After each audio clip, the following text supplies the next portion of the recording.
Hi, this is TJR. You know, I thought that after I made the third video about the whole Stairway to Heaven versus Taurus thing, that I wouldn't make any more videos about this, wouldn't probably comment on it any further, except for trying to, answer comments in the comment section. But I was reading some of the trial proceedings now that the trial has begun. As I record this, it's been 3 days. And Rolling Stone has been reporting on the trial proceedings, and I read some of that, and there were some things that I felt I just had to comment on here. Now, first of all, before I begin, just a little update. The interview that CNN did with me about the lawsuit aired a couple nights ago, and I'm going to include a link here where you can, check it out. And I'm not going to upload it here to the channel. This is CNN's copyrighted property. I just don't want to get into any dealings with Google, YouTube, with their whole copyright, robot system that, looks for things. And I'm just not going to deal with any of that. So I'm just going to put a link, and hopefully that should work out okay. Anyways, though, but the video is out, and the CNN interview, I should say, is out. And I was pleased with how it came out. I was not nervous when I went down there to do the interview. I was not nervous during the proceedings. I even made a joke to some of the tech people who were helping get things set up as we were, getting the sound set up for everything, because I did use the guitar there, and I made a joke about, hey, it's only my first interview in front of a nationwide audience. What could possibly go wrong? And but I was not nervous about any of it. But I have to admit, when a CNN associate contacted me and said, okay, the video is going to be coming out, we're going to be broadcasting it soon, I got very nervous about how the finished product might look, and I was very pleased with the choices they made. We shot a lot of stuff, but of course, with these types of segments, they only use certain things, and I was pleased with what they chose. And I had heard a lot about how, the media will, turn around what you say and twist it and do all these things, and I didn't feel any of that. I did not feel misrepresented by the media at all. And so anyways, it's out there. Give it a look. And so now let's get on to the trial proceedings. Now, first of all, the judge in this case, and hopefully I don't mangle anybody's names here, the judge named Gary Klausner has taken a very no-nonsense approach to the proceedings from what I've read here. And I have to admit, if I were him, I would do the same thing. He has made quite a few comments to the fact that there's going to be no off-the-cuff stuff. Nothing's going to be improvised here. Nothing that we didn't already agree to as far as the type of evidence we're going to use here. And apparently the attorney who is representing the estate of Randy Wolf, a.k.a. Randy California, has exhibited a lot of baffling behavior. And I'll get more into that in a moment. One thing that made me raise an eyebrow when I read the article about the first day's proceeding, and I'm going to just kind of quote this right here. The attorney representing Randy California, his name is Francis Malafai. Hopefully I say that right. I might be butchering it, and I'm sorry if I am. But it says here, Malafai attempted to play a video of a session musician's performance of Taurus and Stairway. But Anderson, and that's the attorney representing the plaintiffs, said this piece of evidence hadn't been included in the case's exhibit list. They had to agree on what was going to be presented before the trial even began, I guess. And he stated, if it's not been received in the evidence, it's the basis of a mistrial. And the judge agreed with this. So this kind of raised my eyebrow. I wondered, a lot of people have said to me very flatteringly, this video should be used in the court case, the video that I did on YouTube that started this, started at least, me talking about this, I should say, not started this trial, but just me talking about it. But I find that very flattering, of course, all the people who said that about the video. I do thank you for saying that. But I have no idea if that video happened to be the video that I made or not. I guess I'll never know. But it raised my eyebrow. Now, apparently, the behavior of the attorney for the state of Randy, California, Francis Malafai, apparently his behavior has been, shall I say, baffling. And he has been reprimanded frequently throughout the case by the judge.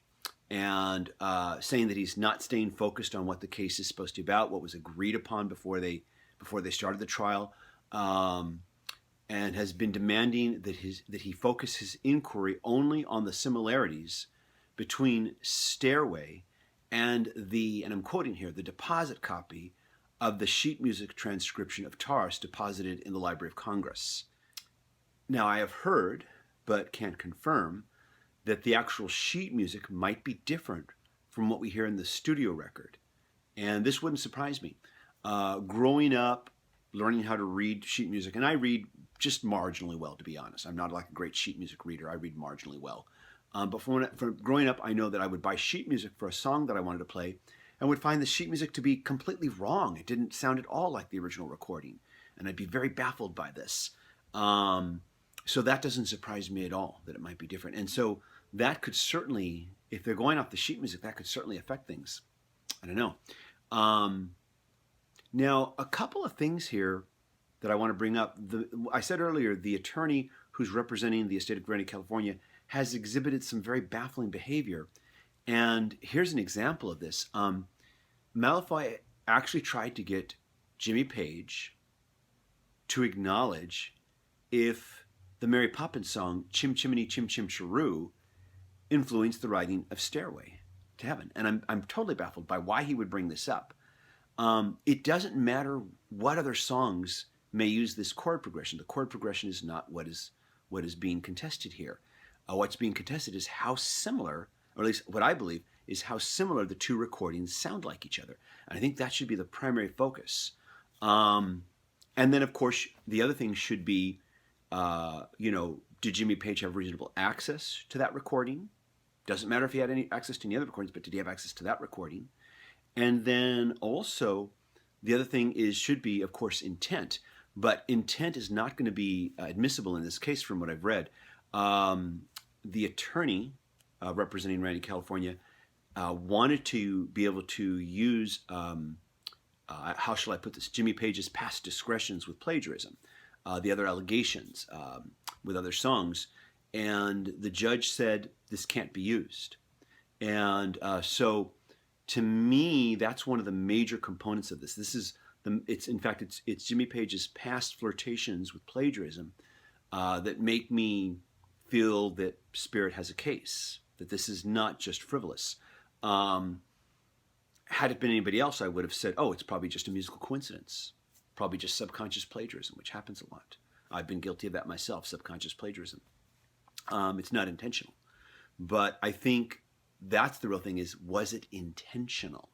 Which would be a very hard thing to prove if you can't use the fact that he's done this before. So I don't understand why the attorney representing the estate of Randy, California, is going in this direction. To me, this just seems to bring things way off point and could even confuse a jury and even help the plaintiff, actually, to be bringing this up.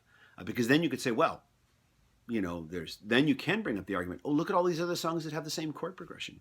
You can use that. Now, the Spirit Taurus side did, however, from what I've read here, they scored with their expert witness. They had a witness, Dr. Alexander Stewart, a musicologist, professional saxophonist, and music professor at the University of Vermont. Now, I'm going to quote here from the article here. He explained the music theory at issue in this case for the first time during the actual proceedings. So 3 days in, they're actually talking about the music theory.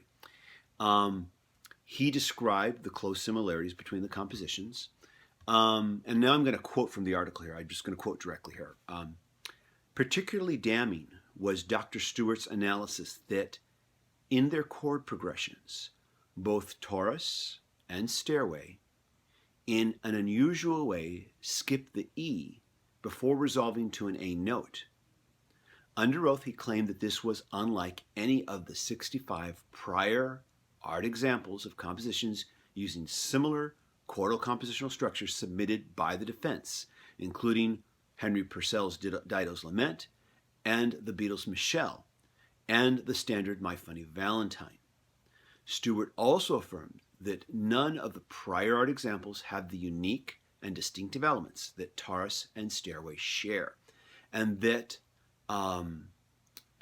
excuse me, let me continue here, and that are protectable under copyright law. Dr. Stewart also pointed out that the analysis presented as evidence by the defense expert witness, the noted musicologist Lawrence Ferreira, did not take into account the treble clef in the sheet music for Taurus, which accounts for 55% of the notes in the song. Of the 43 different pitches between the compositions, not a single one is different. And so this was an incredible piece of testimony, and it brings up some points that I never even thought of, and makes a much stronger case, in my opinion. A lot of people in the comments to my initial video were saying, you can't copyright a chord progression, you can't copyright a chord progression. Michelle uses a similar chord progression. 25 or 6 to 4 uses a similar chord progression. Yeah, but those songs sound nothing like Stairway to Heaven, nor do they sound anything like Taurus by Spirit. But Spirit, I should say Taurus and Stairway to Heaven, when you compare the notes, when you compare how they are played, how they are timed, the execution, they do sound a lot alike each other. And a lot of people said, the judge is an idiot to let this go through. And no, the judge is not an idiot. The judge, I think, listened to these calmly and rationally, and he's not into pop culture from what I've understood, which I think is a good thing that he's not into pop culture. He listened to these two compositions before this went to trial, and it was explained to him, that this kind of a chord progression is not uncommon in music. It happens all the time. And while he admitted that he understood that these kinds of chord progressions are used all the time, he felt that, after listening, that there is more to this than just that root piece of knowledge, and I agree with that. At any rate, it feels to me like these court proceedings, from what I read here, I'm kind of right now thinking that in spite of this amazing testimony from Dr. Stewart, that the behavior of the attorney representing the estate of Randy, California, is going to throw this against them. I have a feeling that Led Zeppelin will win this trial based on what I'm reading so far. Of course, who knows what might happen. Even if Spirit wins, or I should say the estate of Randy, California wins. Even in my most damning video about this, which was the video I did called Why I Feel Spirit Has a Case, or Does Spirit Have a Case, where I explained why I feel they do, and I still feel they do have a case. I'm not 100% sure they're right, and even if they do win, I said in that video that I'm not 100% certain that Randy, California deserves a co-songwriting credit. I'm not even sure that Randy, California, if he were alive now, would believe that either, or would feel that way. At most, I think he probably deserves a inspired by credit, which is what Jake Holmes got. And of course, as I said in that video, I think Jake Holmes deserved more. That was an open and shut case of plagiarism, in my opinion. It still is. They settled out of court, but that doesn't change the fact that, Jimmy Page covered the Jake Holmes version of Dazed and Confused with his previous band, the Yardbirds. They did his version, and then he just took it to Led Zeppelin and had the lyrics changed and added in that middle section. That's about it. Still an open and shut case of plagiarism. Crossed the line, way too similar. Now, something else I just want to talk about real quick. A couple of people have brought up to me a piece of classical music, and let me do my best, I'm going to actually probably do my worst here at trying to pronounce this here. I'm going to mangle this right now. It's called Sonata G Chittarra and Violino con il suo Basso Continuo. I probably have totally butchered that. I'm sure there's a lot of Italians out there who are laughing at me right now because of how badly I said that. But anyways, this composition, originally written in the 1600s by a composer named Giovanni Battista Granada. Hopefully I've said that a little better. This particular piece of classical music, if you go check it out on YouTube, and right at around the 32-second mark, there is a passage that sounds strikingly like the opening to Stairway to Heaven. I listened to it. I have to admit it sounds extremely similar. There's a few minor differences, but it comes very close. Now, a lot of people have said, what about this? Doesn't this completely destroy the argument? Doesn't this mean now that the opening of Stairway to Heaven is now in the public domain? That Jimmy Page just copied a public domain piece of music? And here's what I have to say about that. Jimmy Page has obviously never been aware of this composition, because if he had been aware of it, he could have just stated, actually, I borrowed the opening of Stairway to Heaven from Giovanni Battista Granada. He could have just said that, in which case the whole case might have been made groundless, since he would have admitted his inspiration come from a piece of public domain music. But he never has admitted this prior to this going to trial. He never has admitted that. So that means he was obviously not aware of its existence. And so the existence of this composition doesn't prove anything within the parameters set up by the two parties for this lawsuit. And they agreed on certain parameters before this went to trial. And what they have to prove, I should say the state of Randy, California has to prove, is not whether, they no longer have to prove, anything about this piece of classical music, because it's not part of the lawsuit. What the estate of Randy Wolf, aka Randy, California, is trying to prove is, did Page plagiarize the guitar passage from Taurus? And to do that, they have to prove the similarities between the two passages, and did Jimmy Page have reasonable access to the Spirit track? And of course, like I said before, all these different things have been agreed upon by the two parties prior to going to court. So Jimmy Page never brought up this compositional piece of classical music, so that means he obviously wasn't aware of it. And, and that's why I think it's an uphill battle for the estate of Randy, California, because the judge has already ruled out they cannot include Jimmy Page's previous flirtations with plagiarism as part of this trial. They can't bring that in to the case, so it can't be considered. It's kind of like that old saying, fool me once, shame on you. Fool me twice, shame on me. Jimmy Page has done this in the past, and that's why I don't immediately outright dismiss this as just a musical coincidence or a case of subconscious plagiarism. Anyways, though, that's pretty much all I wanted to talk about as far as the proceedings. Be curious to see what happens next, where this trial goes, and maybe I will have more to say about it. Maybe I won't. We'll see what happens. Thanks so much for watching. This is TJR. Appreciate everybody's comments. If you've read about this court case, if you've read the Rolling Stone articles, I'd love to hear your thoughts. Thanks for watching.